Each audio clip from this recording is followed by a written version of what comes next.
तो आज हम बात करने वाले हैं स्मार्ट कॉन्ट्रैक्ट के बारे में।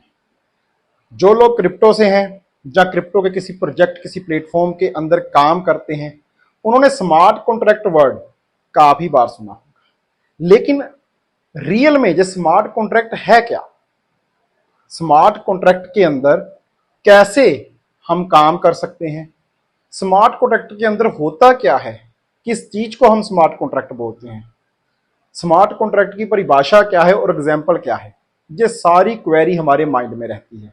बहुत सारे प्लेटफॉर्म मार्केट के अंदर आते हैं जो कहते हैं कि हम वेब3 बेस्ड हैं, हम ब्लॉकचेन बेस्ड हैं, हम स्मार्ट कॉन्ट्रैक्ट बेस्ड हैं, स्मार्ट कॉन्ट्रैक्ट ऑटोमेटिकली ऑपरेट करते हैं, स्मार्ट कॉन्ट्रैक्ट्स के अंदर कोडिंग होती है। लेकिन ये सब है क्या, मतलब कहीं ना कहीं कंफ्यूजन है। तो आज की जो वीडियो देखने के बाद आपको ये कंफ्यूजन नहीं रहने वाली। आप जो वीडियो के लास्ट तक जान जाओगे स्मार्ट कॉन्ट्रैक्ट होता क्या है और स्मार्ट कॉन्ट्रैक्ट को विद एग्जांपल आपके साथ यहां पर क्लियर करने वाला हूं। दोस्तों, चैनल पर नए हो तो चैनल को सब्सक्राइब कर देना, नोटिफिकेशन बेल को ऑन कर देना, क्योंकि हमारे चैनल पर मिलती है आपको क्रिप्टो से जुड़ी बहुत सारी अपडेट। तो आइए चलते हैं, देखते हैं स्मार्ट कॉन्ट्रैक्ट क्या है। स्मार्ट कॉन्ट्रैक्ट आप जहां पर देख सकते हो, दो वर्ड के अंदर ये बना हुआ है और ये इसके अंदर जो कोडिंग होती है ना, जिसके थ्रू ये काम करता है, वो भी दो ही कोड हैं। ज्यादातर जो लोग कंप्यूटर साइंस से हैं, जिन लोगों ने या तो वेबसाइट डिजाइनिंग की हुई है, जिन लोगों ने ये सारे डिजिटल काम किए हुए हैं जो इंटरनेट के ऊपर या ब्लॉकचेन के ऊपर होते हैं, उन लोगों को इसके बारे में पता है और उन्होंने सुना होगा। बहुत सारे लोग हैं जावा को जानते हैं, प्रोग्रामिंग को जानते हैं, C++ को जानते हैं, बहुत सारी अदर AI के अंदर भी बहुत सारी चीजें हैं जो यूज होती हैं। उन सबके बीच ना एक कोडिंग होती है और वो कोडिंग के अंदर ना दो चांस होते हैं। जैसे कि आपने ये वर्ड सुने होंगे, इफ, ओके, देन। इसका मतलब क्या है, इफ एंड देन का मतलब क्या है? ये एक वर्ड है और ये दूसरा वर्ड है। अब इसको एक्सप्लेन कर देता हूं मैं आपको। स्मार्ट कॉन्ट्रैक्ट के अंदर यही चीज होती है, स्मार्ट कॉन्ट्रैक्ट के अंदर यही चीज होती है, लेकिन कोडिंग की फॉर्म में। कोडिंग की फॉर्म के अंदर एक एल्गोरिथम होता है। मान लो कोई प्लेटफॉर्म है, उस प्लेटफॉर्म के अंदर हमने स्मार्ट कॉन्ट्रैक्ट, ये एक स्मार्ट कॉन्ट्रैक्ट है, इसके अंदर हमने क्या किया, बहुत सारे कोड डाल दिए, बहुत सारा प्लेटफॉर्म के बारे में लिख दिया कि प्लेटफॉर्म को जहां से पैसा आएगा, जहां पर जाएगा, इतने लोग होंगे, पैसा जनरेट जहां से होगा, क्या क्या कंडीशन है, वो सारी चीजें जहां पर हमने डाल दी और इसके ऊपर हमने लगा दी जे कोडिंग इफ एंड देन की। इफ के अंदर क्या आ गया कि अगर हम एग्जाम्पल के तौर पर ले लेते हैं कि अगर जहां पर 100 लोग या 1000 लोग हो जाते हैं, तो जहां पर क्या है देन, तो जे काम करेगा ऐसे ऐसे करके, पहले जे कोड, फिर जे कोड, फिर जे, ऐसे एग्जीक्यूट होगा प्रोग्राम। जहां तक जाएगा फिर से जे सर्कल घूमेगा, जहां पर आएगा फिर से, अगर जहां पर 2000 हो गए तो जे सर्कल काम करेगा, फिर से जहां पर जाएगा, जब 3000 हो गए फिर से जे सर्कल काम करेगा। तो देन के अंदर होता है एक प्रोग्राम, लेकिन वो देन वाला प्रोग्राम स्टार्टिंग के अंदर एग्जीक्यूट नहीं होगा। अगर कंडीशन, इफ वाली कंडीशन मेट होगी तो देन स्टार्ट होगा। ओके, अभी आपने देखे होंगे स्मार्ट कॉन्ट्रैक्ट बेस्ड बहुत सारे प्लेटफॉर्म है जो कहते हैं कि हम स्मार्ट कॉन्ट्रैक्ट बेस्ड हैं। स्मार्ट कॉन्ट्रैक्ट के अंदर क्या होता है, कोई मैन्युअली ऑपरेट नहीं कर रहा होता, एक प्रोग्राम बनाकर उसको ब्लॉकचेन के ऊपर अपलोड कर दिया गया। ओके, अब ब्लॉकचेन के ऊपर जब अपलोड कर दिया तो उसका एक एड्रेस निकल आया जिसको हम स्मार्ट कॉन्ट्रैक्ट बोलते हैं। और स्मार्ट कॉन्ट्रैक्ट के अंदर जो डाला गया प्रोग्राम है वो चलता कैसे है भाई, उसके अंदर आ जाती है वही कोडिंग इफ एंड देन की। मान लो एक टोकन है, एक टोकन आया अपने स्मार्ट कॉन्ट्रैक्ट के ऊपर, लेकिन उसकी सप्लाई क्या है, उसकी डिमांड क्या है, जहां पर हमने डाल दिया डन कि इफ जे टोकन की अगर मार्केट के अंदर लिक्विडिटी आ जाती है मान लो 1 मिलियन, तो क्या होगा, देन आ गया, देन जे टोकन का एयर ड्रॉप स्टार्ट हो जाएगा।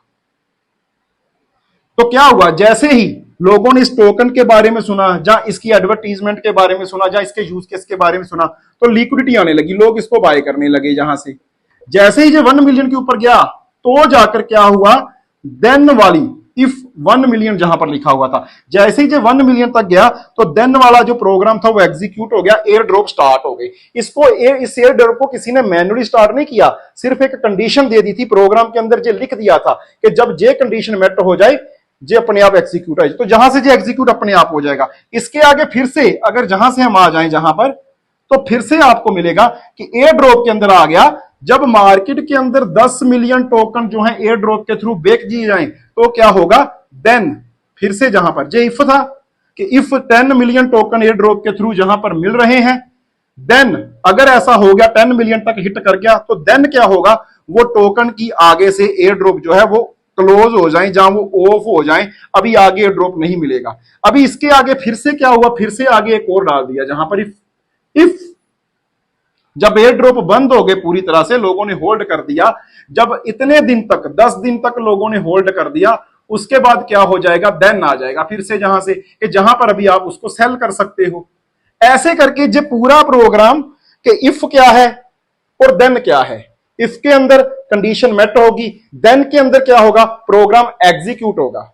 तो ऐसे करके पूरी कोडिंग बन जाती है, जिस कोडिंग को हम बोलते हैं स्मार्ट कॉन्ट्रैक्ट। क्योंकि जो स्मार्ट इसलिए है, जो अपने आप चल रहा है, इसको हमने एक बार इंस्ट्रक्शंस दे दी कि इफ जे होता है देन जे होगा। कोई बंदा इसको ऑपरेट नहीं कर रहा, कोई बंदा इसको मैन्युअली स्टार्ट या क्लोज नहीं कर रहा, तो जो अपने आप एग्जीक्यूट होता रहता है। इसीलिए हम इसको स्मार्ट कॉन्ट्रैक्ट बोलते हैं, सिंपल कॉन्ट्रैक्ट नहीं बोलते। तो मैंने आपको एग्जांपल भी दे दिया। अभी रियल लाइफ में इनका एग्जांपल क्या है, एटीएम मशीन। आप एटीएम मशीन के ऊपर जाते हो तो होता क्या है दोस्तों, वो भी मैं आपको दिखाता हूं, क्योंकि ये रियल लाइफ से लिए गई चीजें हैं। ऐसा नहीं कि ये मतलब कहीं से ऊपर से टपकी हुई हैं। रियल लाइफ की एग्जांपल को ही हम कंप्यूटर के अंदर कोडिंग बेस के अंदर एग्जीक्यूट कर रहे हैं। अब जहां पर देख लो, मान लो कि जे कोई बंदा है, ठीक है ना, जे कोई बंदा है, इसने क्या किया, आपके साथ कोई कॉन्ट्रैक्ट किया। जे एक दूसरा बंदा है, ठीक है, जे एक दूसरा बंदा है, तो जे क्या हो गया, जे एक तरह का सेंडर हो गया, जे रिसीवर हो गया। और बीच में क्या होता है दोस्तों, बीच में एक मशीन होती है, जहां हम एक विचोला बोल देते हैं, इंटरमीडिएट बोल देते हैं इस चीज को। आप कुछ सेंड करोगे, जे कुछ रिसीव करेगा, लेकिन जे चीज इसको कंट्रोल करेगी। अब जब जे चीज कंट्रोल कर रही है, तो दोनों के बीच एक कॉन्ट्रैक्ट तो हो रहा है, लेकिन उस कॉन्ट्रैक्ट को एग्जीक्यूट कौन कर रहा है, जे, यानी कि जो मैन्युअली ऑपरेट हो रहा है, इसको हम कॉन्ट्रैक्ट बोलेंगे। लेकिन अगर ऐसा हो जाए कि इसने कुछ सेंड किया इसको और इसने इसको, बीच में इंटरमीडिएट नहीं है, तो हम इसको बोल देंगे स्मार्ट कॉन्ट्रैक्ट।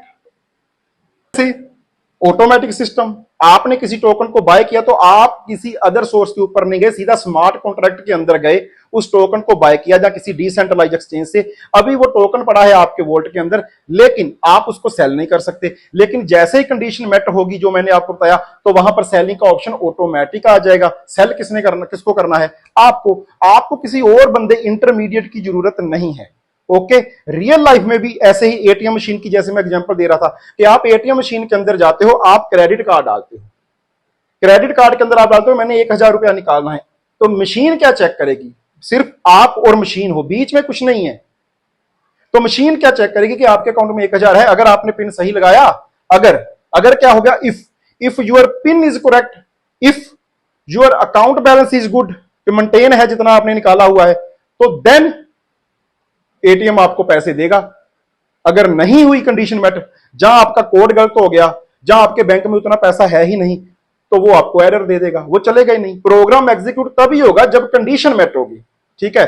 ऑनलाइन, जहां पर ऑनलाइन शॉपिंग करते हैं हम लोग, अगर हम किसी अमेजोन या किसी भी और फ्लिपकार्ट, किसी भी आप वेबसाइट के ऊपर चले जाओ, तो वहां पर क्या होता है, ऑप्शन होती है कि मेरे को जे शूज पसंद आ गए, मेरे को पसंद आ गए, अभी मैं करूंगा इसको बाय करूंगा, तो वहां पर आपको पेमेंट डालनी पड़ेगी। तो वहां पर रिस्क हो जाता है, आपने पेमेंट डाल दी, कल को कोई दूसरे शूज बेच दिए या कुछ हो गया, बहुत सारी अदर चीजें आपके माइंड में रहेगी। लेकिन वहां पर आ गया कैश ऑन डिलीवरी। अब कैश ऑन डिलीवरी क्या है, वही इफ एंड देन। आपने क्या किया, आपने शूज को बाय किया और होम डिलीवरी के लिए आपने बोल दिया कि मैं क्या करूंगा, पेमेंट करूंगा जब होम में डिलीवर हो जाएंगे। अब वो शूज आपके एड्रेस के ऊपर आएंगे, जब शूज वाला आपको शूज देने आएगा, तो वो आपके फोन पर बोलेगा कि आपको एक कोड आया है, वो मेरे को बताइए। आप कोड बताएंगे तो वो आगे कंपनी को क्या डालेगा कि मैंने शूज रिसीवर को दे दिए। जैसे ही वो कोड डालेगा, तो कंपनी ने क्या बोला था कि इफ अगर रिसीवर का कोड हमें आएगा, देन पेमेंट मेथड वहां पर एग्जीक्यूट हो जाएगा। जैसे ही वो कोड गया, वहां से क्या हुआ, जनरेट हो गया क्यूआर कोड। वो कहता है जहां पर पेमेंट कर दीजिए, वो पहले नहीं आ रहा था उसके पास। जैसे ही आपने ओटीपी दिया, उसके पास आ गया एक स्कैनर, उसने आपको स्कैनर दिया, आपने पे कर दिया, आपको शूज भी मिल गया, आपकी पेमेंट भी हो गई। तो वो सारी चीजें इफ एंड देन के ऊपर ही चलती हैं। उसी चीज को अगर हम ब्लॉकचेन के ऊपर ऑटोमेटिक मोड के अंदर, प्रोग्राम के अंदर लिख के डाल देते हैं, तो उसको हम स्मार्ट कॉन्ट्रैक्ट बोलते हैं। उम्मीद करता हूं आपको स्मार्ट कॉन्ट्रैक्ट की परिभाषा, स्मार्ट कॉन्ट्रैक्ट की डेफिनेशन आसान शब्दों में समझ आई होगी और आगे आप अपने दोस्तों को इसके बारे में बता सकते हो। ऐसी ही और बहुत सारी नॉलेजेबल इंफॉर्मेटिव वीडियो क्रिप्टो जगत से जुड़ी आपको इस चैनल पर मिलने वाली है। तो चैनल को सब्सक्राइब करना मत भूलिएगा, नोटिफिकेशन बेल को ऑन कर देना। Thank you.